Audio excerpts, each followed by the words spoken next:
I'm Barbara Slate, and I'm a comic book graphic novelist. Comic book artist, writer, and graphic novelist, which are the same thing.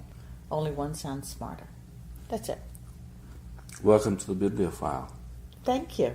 Now, normally we don't talk about comics. How long have you been doing How long have you been doing this? Probably about 5 or 6 years. Ah. I met some amazing people. And normally you don't talk about comics because? Because comics are for people who don't like books. You know that's not true. I love books. That's why I was trying to provoke you there. You did. You almost left. Yeah, I did. I almost left. Yeah. I was insulted. I almost took my dog and left. Why are comics for people who love books then? Well, a lot of people don't like comics, actually. It's true. It still has a bit of a stigma. Actually, it's become the new thing. Graphic novels in libraries. Librarians are really into having sections of graphic novels. It's getting kids back in the libraries. Kids were just not interested. And the first time I got a call from a librarian, it was in Claverick Library, which is about 15 minutes from here. And the woman who was president of the board called me and said, "Would you do a graphic novel class in our library?" I said, "Yeah, I'd love to," because I've been writing Getting Married and Other Mistakes, sitting alone by, just very isolated. And I just thought, what a wonderful thing to teach kids, teenagers, and gets me out of the house. And I'd never taught before, but I thought, what a wonderful opportunity. So I called the library at the Claverick Library because I thought about what I was going to teach. It was going to be a 6-week course, and I said, Teaching is the best way to learn, isn't it? Oh, absolutely. That's how I wrote this book, by learning what my kids needed to learn, back and forth. Yes, when you become a teacher by your pupils, you'll be taught. Remember that from The King and I? I got the words wrong, but something like that. Mm-hmm. So I called the librarian and I said, let's cap it at 15, because I didn't think I could give anybody instructions if it was a bigger than 15 class. And she laughed, and she says, if I get 5 teenagers in my library, I will, I don't know what she said, but something like do the jig. I mean, she laughed at me. And we got 15. We got 15 and a waiting list. So that was the first time I knew that there was something going on with these kids who were interested in learning how to do graphic novels. And it was an incredible class. I mean, filled with these, it was not rowdy, it was just teenagers, boys and half girls. I was afraid I was going to get 15 superhero boys. I think I had a couple who did superheroes, but not that many. And it was an amazing, very concentrated class. And when you talk about learning, I had done a 6-week schedule about the first week I was going to talk about creativity, the second I was going to talk about plotting, and the third about character development. I had my whole... What about drawing? Well, that's character development. Character development. And then layout would be the drawing of it. So I had like 6 weeks pretty well mapped out. And I stood in front of that class, and within, I think it was like 8 minutes, I had gone through my entire 6 weeks. Now what do I talk about? And I just, I thought, and these kids were like looking, and they were drawing. I thought, I have shot my load. That's it. Yes. And were they all pretty good drawers to start with?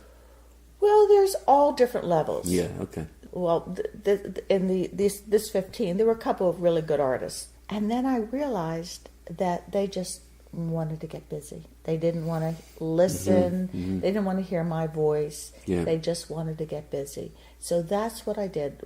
I just said, okay, get at it. Let's just do it. And then I just walked around the room, and I held a couple characters up, and we talked about it, got feedback.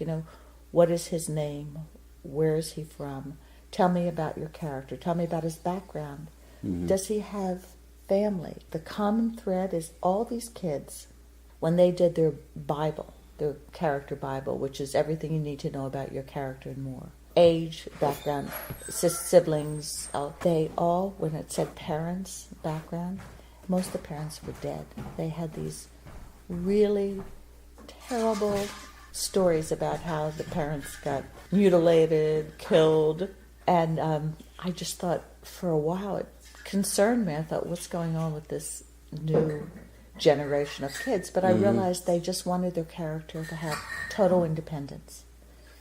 Which is, you could say, reflective of their dislike of their parents or their dislike of authority. I think it's just teenagers. They didn't want any constraints on their character. That's a pretty dramatic, not a trope, but a storyline right there. That's right. That they don't have parents. Absolutely. And that's where they wanted to start.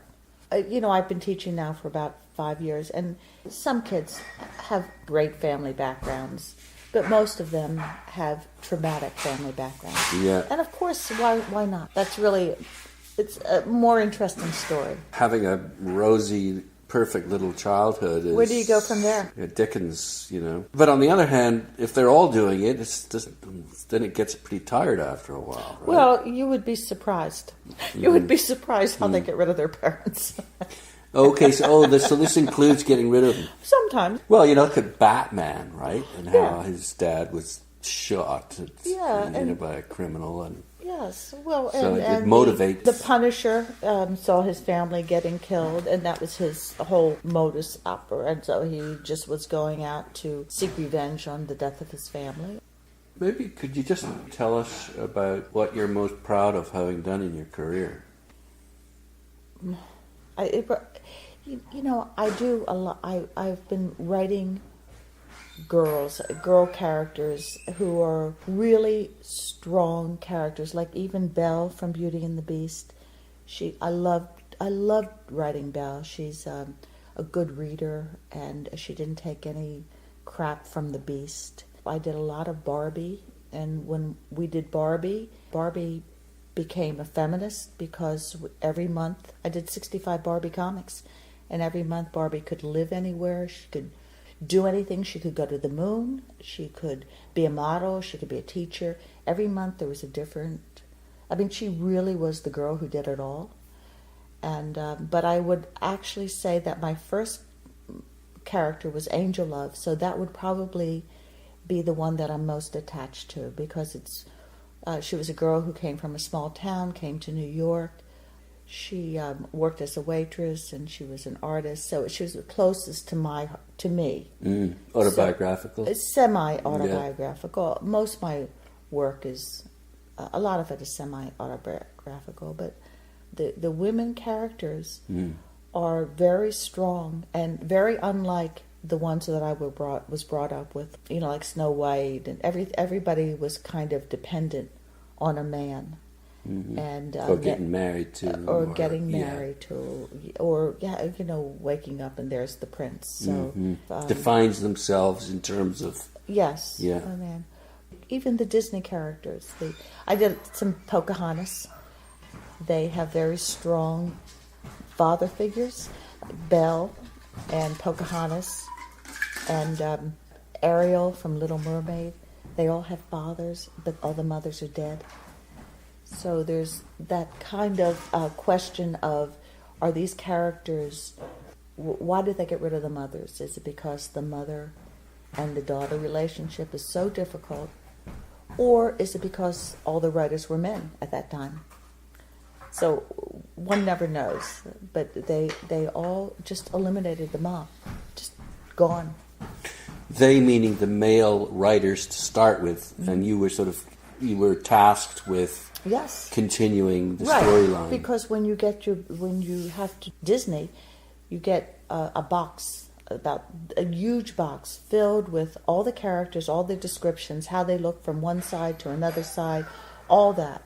And then they do bios of all the characters, and they sent the script, which was this thick, that I read over and over, and then watching the movies over and over again to get to hear their voices. And once I got their voices, I was good to go, especially with Lumiere and Cogsworth. They were always fighting. So those characters were in my head for a couple of years. I loved doing them. So you were able to introduce your role models for the readers in a way. That's quite powerful and influential. Yes. Oh, the characters were already done.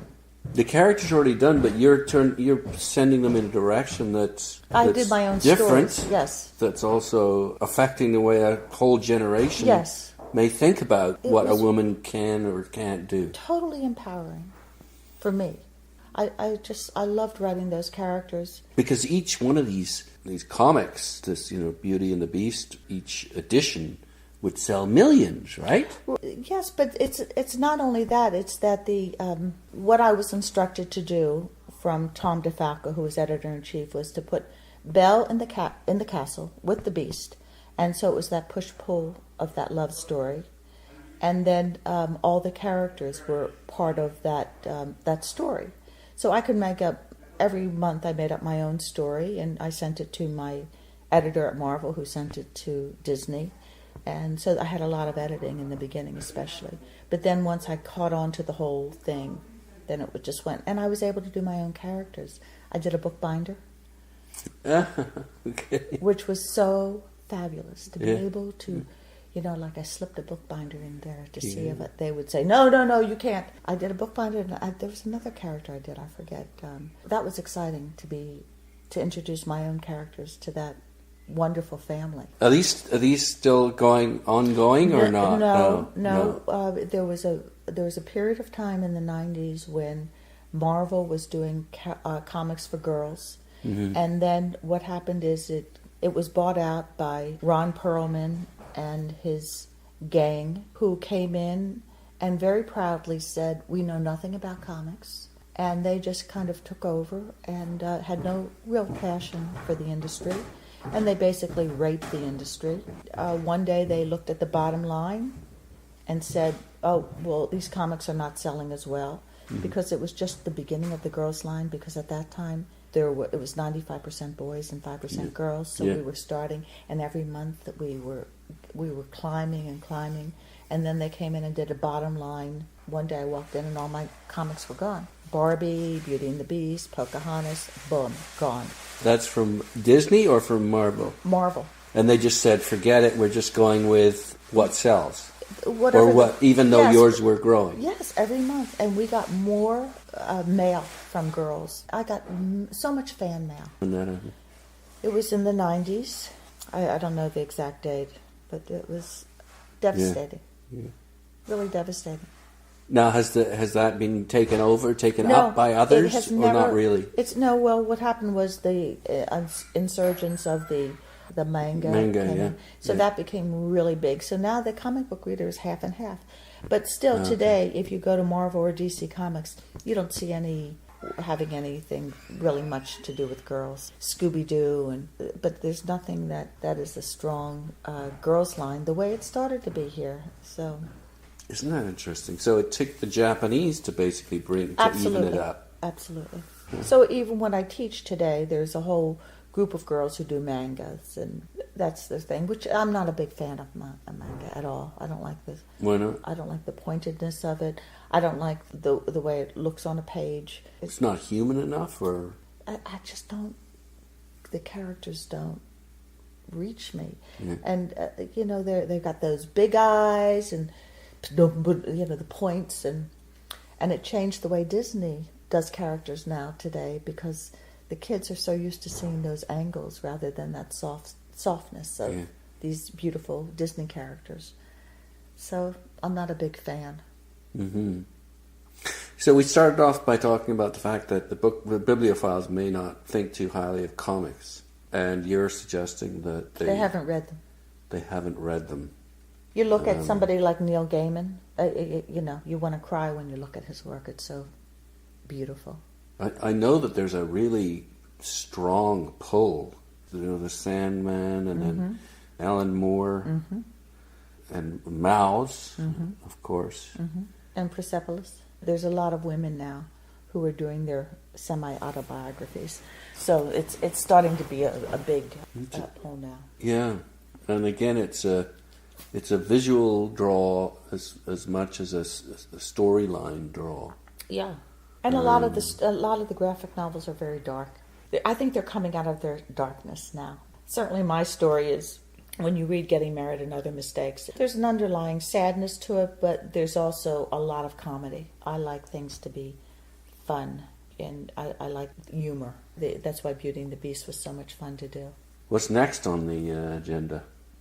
You know, I've been struggling with that because, you know, aside from teaching, which I love to do, I'm going to do a summer workshop with the Girl Scouts, and I have a couple of classes coming up, and I'm starting to teach women.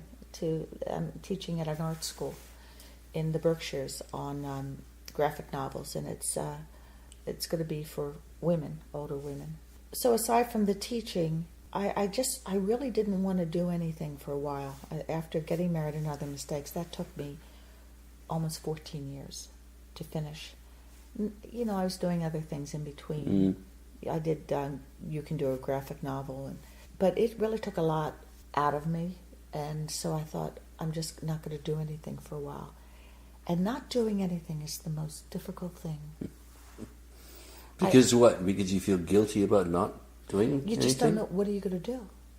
I mean, when you say, like, I worked with a life coach, and my decision to not do anything was a real struggle. And he says, just see what happens and see what goes and see, you know, just let it, don't do anything.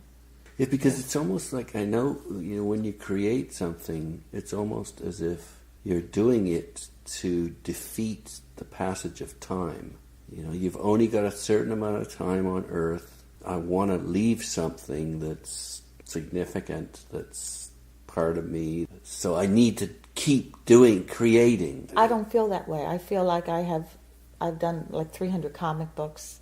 I've done Yuppies from Hell from Marvel. I've done all this. I've got a massive body of work. A legacy. In a way. So, well, I don't know if anybody is going to call it who knows? I mean, but I know that I feel like, what am I going to do, another Barbie book? I mean, I could be doing Barbie until the day I died and I'd be happy doing it. But I don't feel like I need to. So I felt like if I could ever just finish Getting Married and Other Mistakes, which was so difficult to do, and actually get it sold, and actually get it out there in the market, that's all I needed to do. But of course, now that I've done that, I don't have a strong desire to, and as I said to you earlier, I'm not in the city, and I'm not anywhere except in, mostly walking around here. Which is beautiful in the countryside. Yeah, so Hudson Valley. Yeah, so what do I want to be, a painter? No, I really don't want to paint. So I don't know. I think doing nothing at this moment is okay. And I started writing my autobiography, not through because there's nobody else. I mean, there's nothing else I can do. I mean, there's nobody to talk to, basically. And so I started writing these stories about my Marvel days. And some of the funny things that happened at the comic conventions, like watching William Shatner with his Trekkies come up to the Marvel booth. I was signing Barbie and just watching him. He tried to jump over and he fell. And just some of the crazy things that you see at these comic conventions. So I started writing these stories, and I showed that to my agent. And he kind of said, well, who's going to buy this book? And that's true. Who is going to buy this book? Especially if your name hasn't been out front. In the comic industry, my name is out front. But so what? Well, if people who love your work are going to buy it. Yes, and that's is significant. Not really. I don't think so.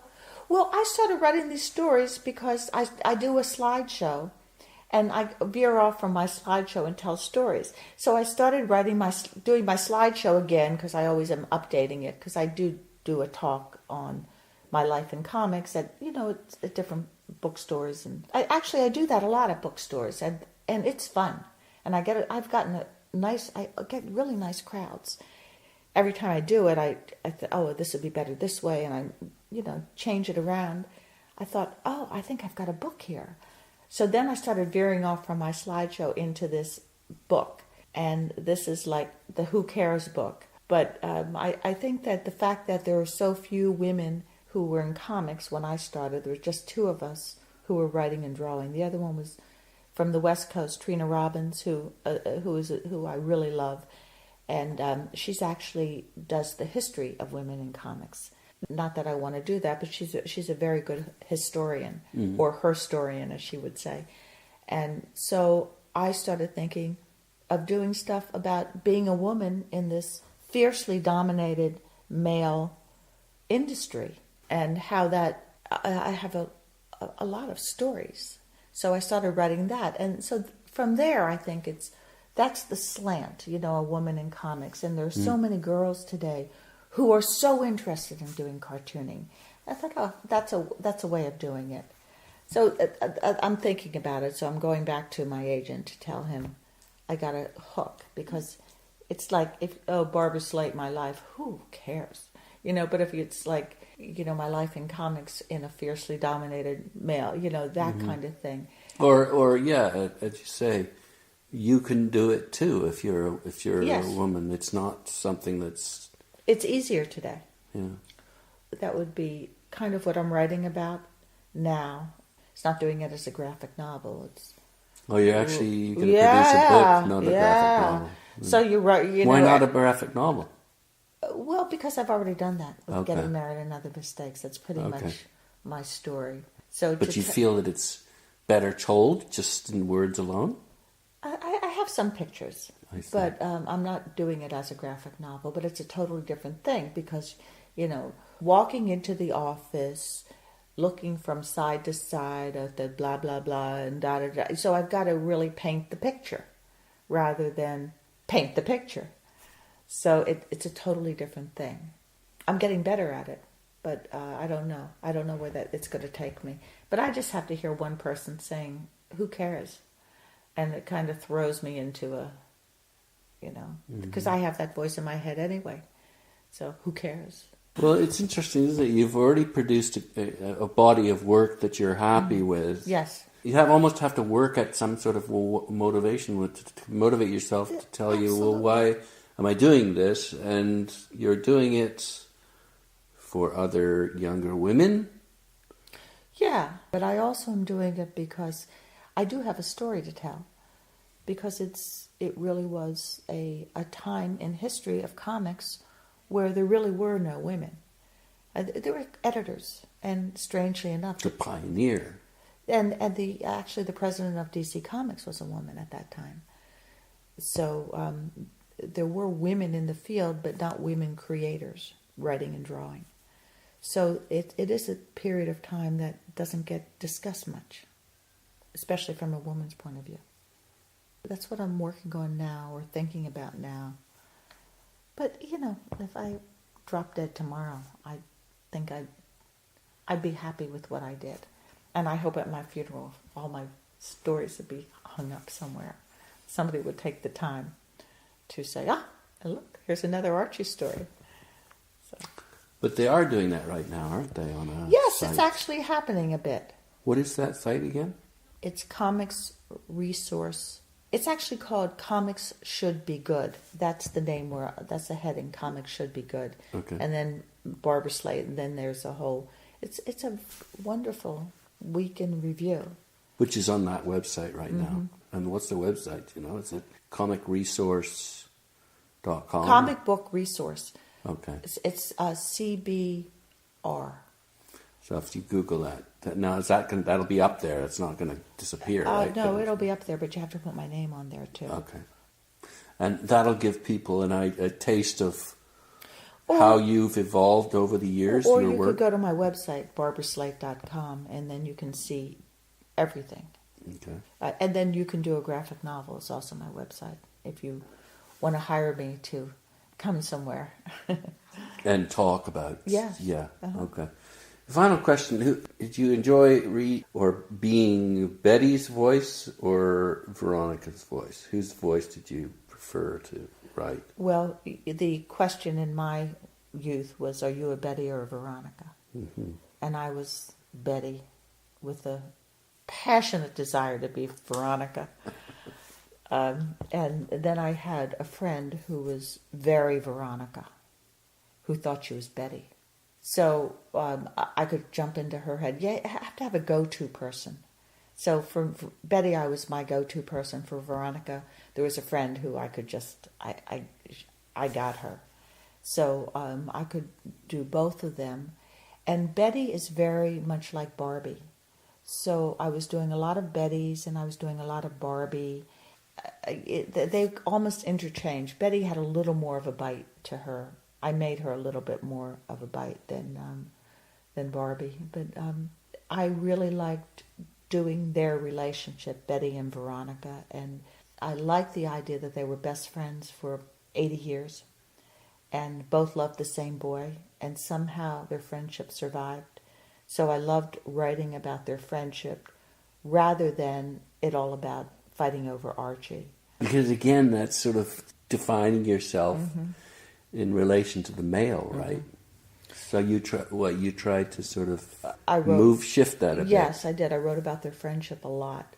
And I also liked putting those girls in humiliating situations, where they would do something so embarrassing, because girls, young girls especially, are so hard on themselves, that to show these characters having this horrible situation and how they got out of it and maybe even learned from it. So I and stayed friends. And well, even a Betty story where she trips on the runway. She wants to be this kind of model, and anyway, she trips on the runway. It's fun showing them doing really humiliating things and then surviving. They don't have to do it together. They could do it separately, but either one of them. And then also I loved writing them because I could talk about pop culture. Like I would watch TV and see Paris Hilton holding a dog, a little puppy. And so, of course, Veronica has to go out and buy a little puppy. And Betty saying, it's a real life thing. You've got to take care. And Veronica said, oh, look at the wardrobe I got. Isn't this cute? And forgetting how to, and of course at the end, taking care of a puppy is too much for Veronica, so she can't deal with it.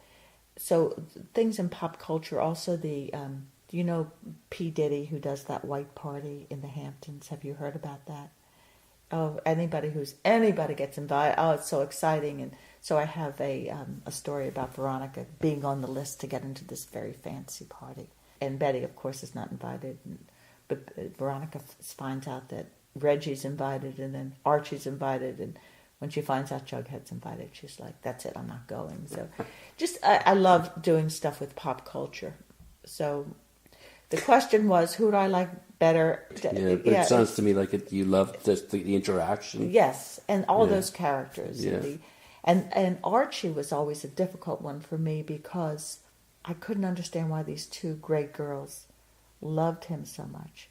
But living with Richard, I was able to get into the Archie head, because if you watch Richard during a day, and of course we walk around this big house, just the two of us, but if you watch him, he stumbles on things and he tries to be debonair and kind of misses sometimes. So I got into Richard's my go-to Archie person.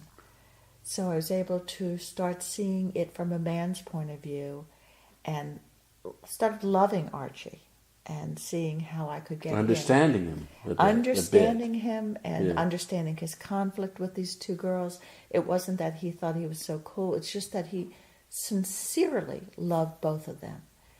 And so he would ruminate about the girls, and then Jughead was kind of the one who said, and you got to do something else. And so he started volunteering at this place, and it just helped him out a lot. There's a lot of things that I did with Archie that I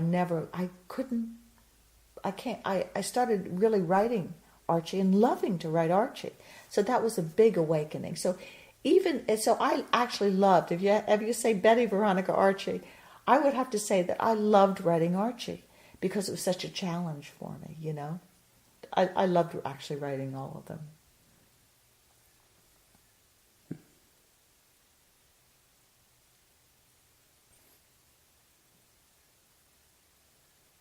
Yeah, I guess the thing that's most interesting about your career is the huge impact you have on a generation and the responsibility that you have, I suppose, to